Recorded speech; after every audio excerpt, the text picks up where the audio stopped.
And Lucent के top 1000 MCQ में आपका स्वागत है। RRB, NTPC, group D, SSC या बीपीएससी या यूपीपीसीएस, अगर किसी भी गवर्नमेंट एग्जाम की आप तैयारी करते हैं तो आपके लिए काफ़ी इंपॉर्टेंट होने वाला है यह सीरीज। चलिए हम लोग शुरू करते हैं सवाल की तरफ। निम्नलिखित में कौन जानवरों में पाया जाने वाला हार्मोन नहीं है? निम्नलिखित में से कौन जानवरों में पाया जाने वाला हार्मोन नहीं है? इसका सही आंसर होगा ए, ऑक्सिन। Answer is a. दूसरा सवाल है, स्थिति, पोजीशन और आकृति में हुए परिवर्तन के कारण एक वस्तु में निहित ऊर्जा को क्या कहा जाता है? स्थिति और आकृति में हुए परिवर्तन के कारण एक वस्तु में निहित ऊर्जा को क्या कहा जाता है? इसका सही आंसर होगा सी, स्थितिज ऊर्जा। Answer is C. स्थितिज ऊर्जा और गतिज ऊर्जा के योग को किस नाम से जाना जाता है? स्थितिज ऊर्जा और गतिज ऊर्जा के योग को किस नाम से जाना जाता है? इसका सही आंसर होगा ए, यांत्रिक ऊर्जा। विस्थापन के परिवर्तन की दर को क्या कहते हैं? विस्थापन के परिवर्तन की दर को क्या कहते हैं? इसका सही आंसर होगा डी, वेग। निम्नलिखित में कौन बायोमास के ऊर्जा का स्रोत नहीं है? निम्नलिखित में से कौन बायोमास के ऊर्जा का स्रोत नहीं है?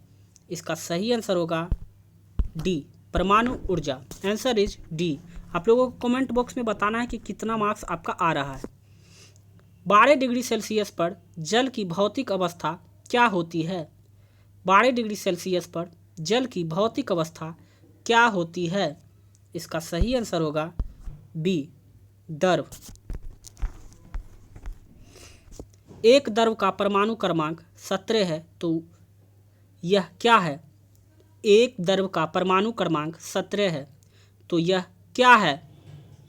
इसका सही आंसर होगा डी, एक hydrogen gas. Answer is D. जब किसी बंदूक से गोली चलाई जाती है तो इसके संभावित स्थितिज ऊर्जा किस पर परिवर्तित हो जाती है? जब किसी बंदूक से गोली चलाई जाती है तो इसके संभावित स्थितिज ऊर्जा किस में परावर्तित हो जाती है? इसका सही आंसर होगा सी, काइनेटिक एनर्जी, गतिज ऊर्जा। निम्नलिखित में से कौन विखंडन द्वारा पुनः उत्पन्न हो सकता है? निम्नलिखित में से कौन विखंडन द्वारा पुनः उत्पन्न हो सकता है? इसका सही आंसर है D, spirogyra. Spirogyra. Answer is D. निम्नलिखित में से किसका उपयोग सिरका तैयार करने में किया जाता है? निम्नलिखित में से किसका उपयोग सिरका तैयार करने में किया जाता है? इसका सही आंसर होगा C, acetic acid. Answer is C. निम्नलिखित में से कौन सा एंजाइम अग्नाशय द्वारा स्रावित होता है? निम्नलिखित में से कौन सा एंजाइम अग्नाशय द्वारा स्रावित होता है? इसका आंसर है ए, ट्रिप्सिन एंजाइम। निम्नलिखित में से किसने भारतीय संविधान को तैयार करने में सबसे गहरा प्रभाव डाला?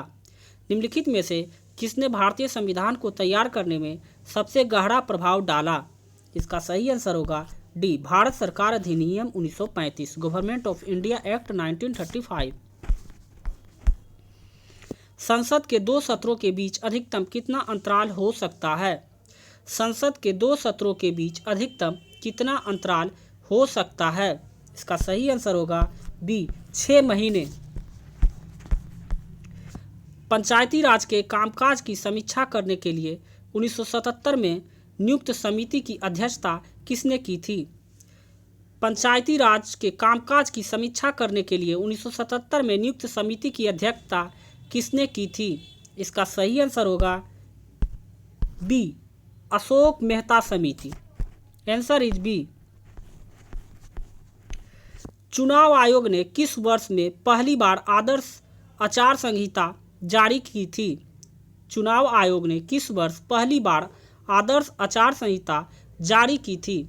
इसका सही आंसर होगा बी, 1960 ईस्वी में। मुगल चित्रकला किसके शासनकाल में शीर्ष पर थी? मुगल चित्रकला किसके शासनकाल में शीर्ष पर थी? इसका सही आंसर होगा बी, जहांगीर। बंगाल का अस्थायी राजस्व समझौता किसके द्वारा शुरू किया गया? बंगाल का अस्थायी राजस्व समझौता किसके द्वारा शुरू किया गया? इसका सही आंसर होगा D, Lord Cornwallis. Answer is D. Bharat में चरमपंथी आंदोलन के जनक कौन थे? भारत में चरमपंथी आंदोलन के जनक कौन थे? इसका सही आंसर होगा D, Bal Gangadhar Tilak. Answer is D. Mahatma Gandhi को सविनय अवज्ञा आंदोलन की प्रेरणा किससे मिली? महात्मा गांधी को सविनय अवज्ञा आंदोलन की प्रेरणा किससे मिली? इसका सही आंसर होगा डी, ट्यूरो से। भारतीय सिविल सेवा के लिए चुने जाने वाले पहले भारतीय कौन थे? भारतीय सिविल सेवा के लिए चुने जाने वाले पहले भारतीय कौन थे? इसका सही आंसर होगा सी, सुरेंद्र नाथ बनर्जी। LIC के चेयरमैन कौन है? LIC के चेयरमैन कौन है? इसका सही आंसर होगा ए, MR कुमार। इरोड हल्दी को किस राज्य ने GI टैग प्रदान किया है? इरोड हल्दी को किस राज्य ने GI टैग प्रदान किया है? इसका सही आंसर होगा ए, तमिलनाडु। कौन सा रोग ठीक नहीं किया जा सकता?